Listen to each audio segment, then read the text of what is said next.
توی ویدیوی قبلی یعنی ویدیوی درس 21 با همدیگه از will و shall صحبت کردیم. توی این ویدیو همچنان میخوایم بریم سراغ این دوتا یعنی will و shall و نکات بیشتری درباره‌شون یاد بگیریم.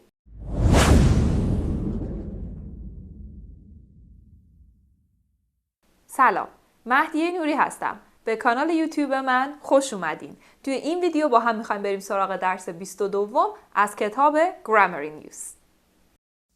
و اما بریم با هم سراغ درس 22 will and shall part 2.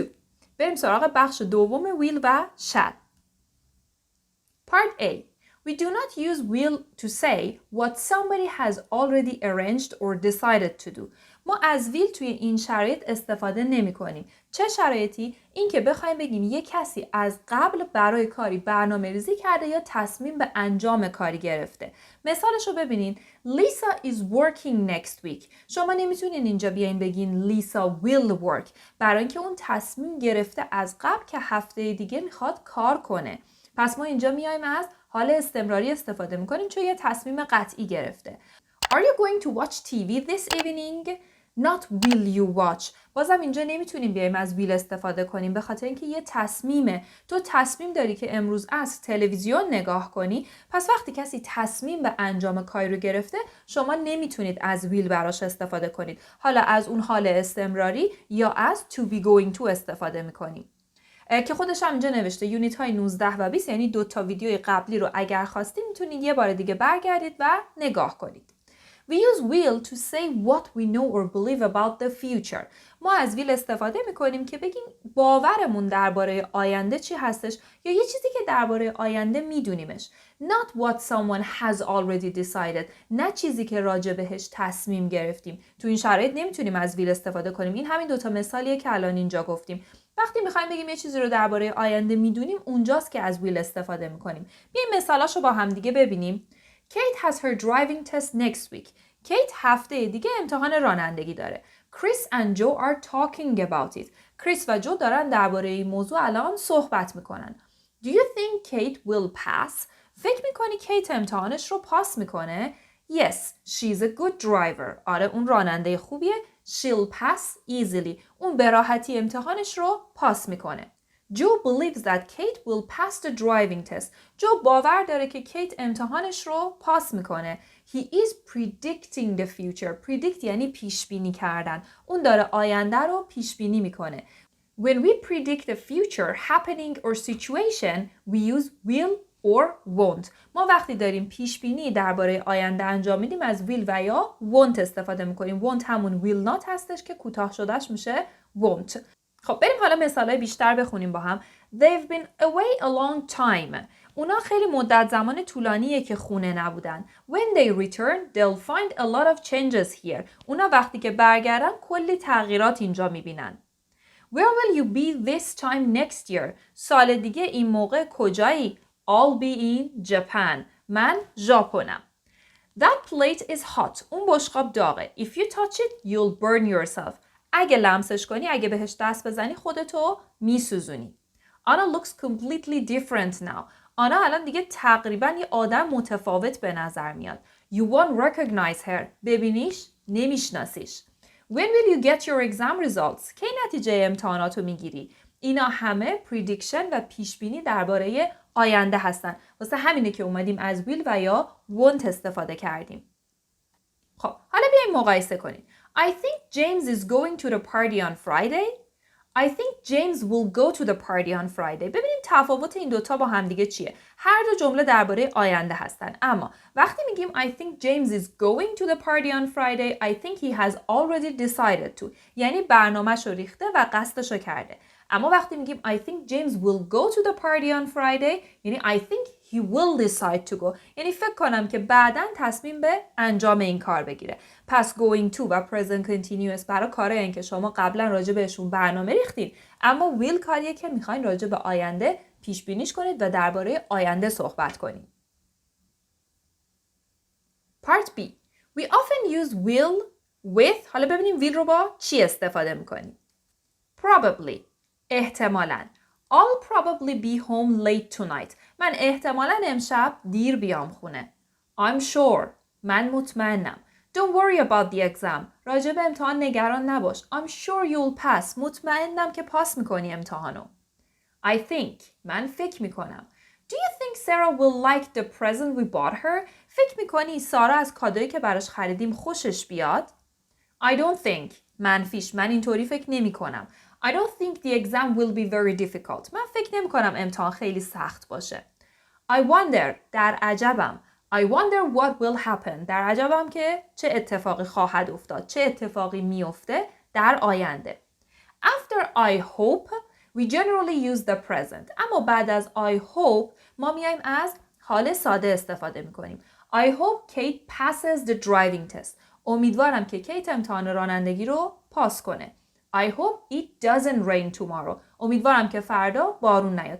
بعد از hope از will و won't استفاده نمی کنیم. Part C. Generally we use will to talk about the future, but sometimes we use will to talk about now. مطمئنم که این براتون یه چیز جدیدیه. خب ما معمولا از will استفاده میکنیم که راجع به آینده صحبت کنیم. اما یه وقتایی میتونیم از will هم استفاده کنیم برای اینکه راجع به الان صحبت کنیم. Don't phone Amy now.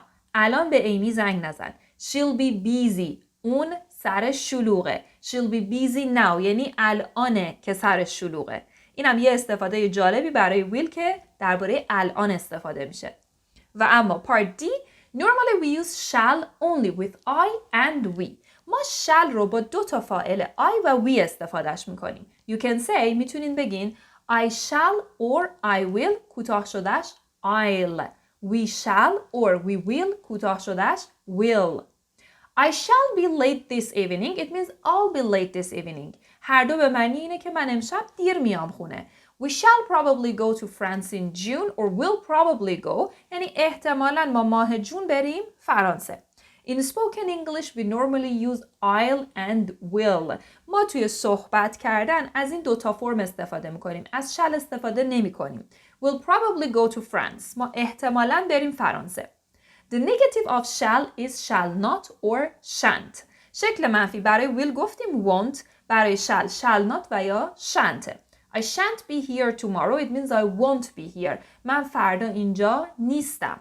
We do not normally use shall with he, she, it, you, they. پس گفتیم shall رو با دو تا فاعل I و you استفاده میکنیم. معمولا با این فاعل ما از shall استفاده نمی کنیم. She will be very angry. به جای اینکه بگیم she shall be. این اشتباهه. یعنی برای بقیه فاعل یعنی این فاعل به جای shall از will استفاده میکنیم. خب و اما بریم سراغ تمرینات. Put in will or won't. بیاین از will شکل مثبت یا won't منفی استفاده کنید. مثالشو ببینید. Can you wait for me? میتونی منتظر من بشی؟ I won't be long. خیلی طول نمیدم. خودتون ویدیو رو متوقف کنید. تمرین رو یه جا بنویسید جواباشو بعد ویدیو رو پلی کنید و جواباتون رو با من چک بکنید. 2. There's no point in asking Amanda for advice. این که بریم از آماندا نظرشو بپرسیم هیچ فایده ای نداره. She won't know what to do. اون نمیدونه که باید چی کار کنیم. 3. I'm glad I'm meeting Emma tomorrow. خوشحالم که فردا اما رو میبینم. It will be good to see her again. و یا it will be good. یعنی خوب میشه که دوباره ببینیمش. 4. I'm sorry about what happened yesterday. بابت اتفاق دیروز متاسفم. It won't happen again. دوباره اتفاق نمیفته. 5. You don't need to take an umbrella with you. لازم نیست با خودت چتر ببری. I don't think it will rain. فکر نکنم بارون بیاد. 6. I've got some incredible news. یه سری خبر غیر قابل باور دارم. You won't believe it. باورت نمیشه. 22.2. Complete the sentences using will and choose from the following. از این فعلا و فاعلایی هم که توی جدول داده استفاده کنید. مثالشو ببینید. Don't worry about your exam. نگران امتحانت نباش. I'm sure you'll pass. مطمئنم که پاسش میکنی. بریم سراغ number 2. Why don't you try on this jacket? چرا این کت رو امتحان نمی کنی؟ It'll look nice on you. بهت میاد. 3. You must meet Max sometimes. یه وقتی باید بذاری مکس رو ببینی. I think you'll like him. فکر کنم ازش خوشت بیاد. 4. It's a very nice hotel. خیلی هتل خوبیه. You'll enjoy your stay here. از اینجا بودن لذت میبری. 5. It's raining hard. خیلی بارون شدیدی داره میاد. Don't go out. نرو بیرون. You'll get very wet. خیلی خیس میشی. 6. Do you think people will live longer in the future? فکر میکنی توی آینده مردم بیشتر و طولانی تر زندگی میکنن، یعنی طول عمر آدم ها بیشتر میشه؟ 7. Goodbye. خدافظ. I'm sure we'll meet again before long. مطمئنم که خیلی زود همدیگر رو دوباره میبینیم. 8. I've invited Anna to the party. من آنا رو برای مهمونی دعوت کردم. But I don't think she'll come. فکر نکنم بیاد. 9. You can borrow Amy's umbrella. میتونی چتر ایمی رو قرض بگیری. I don't think she'll mind. فکر نکنم براش مهم باشه. 10. It takes me an hour to get to work at the moment. الان 1 ساعت طول میکشه برای من که بخوام برم سر کار. When the new road is finished, وقتی این جاده جدید تموم بشه, it will be much quicker. خیلی سریعتر میتونم برم و بیام. 22.3. Write questions using do you think, will, plus the following. از این فعلایی هم که توی جدول داده استفاده کنید. Number 1. The example. I've bought this picture for Karen. من این تابلو رو برای کرن خریدم. Do you think she'll like it? فکر میکنی ازش خوشش بیاد؟ 2. The weather doesn't look very good. هوا خیلی خوب به نظر نمیاد. Do you think it will rain? فکر میکنی بارون بیاد؟ 3. The meeting is still going on. جلسه هنوزم ادامه داره. When do you think it will end? فکر میکنی کی تموم میشه؟ 4. My car needs to be repaired. ماشینم احتیاج داره به اینکه تعمیر بشه. How much do you think it will cost? فکر میکنی هزینه‌اش چقدر میشه؟ 5. Sally and David are in love. سالی و دیوید عاشق همن. Do you think they'll get married? فکر میکنی ازدواج کنن؟ 6. I'm going out now. من دارم میرم بیرون. Okay. What time do you think you'll be back? فکر میکنی کی برمیگردی؟ 7. The future situation is uncertain. اینکه موقعیت توی آینده چجوری میشه مشخص نیست. What do you think will happen? فکر میکنی چه اتفاقی بیفته؟ And 22.4.